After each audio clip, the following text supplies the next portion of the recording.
দৈত্য বেটা ভূমে পড়ে মা দাঁড়ি যে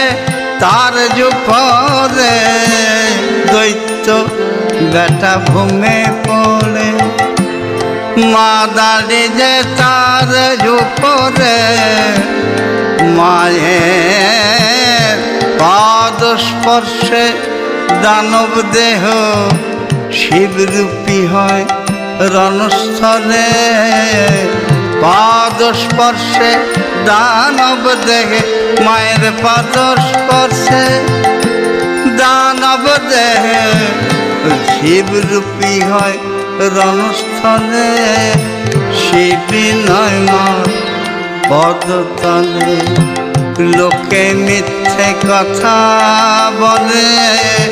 শিবী নয় মার পদতলে।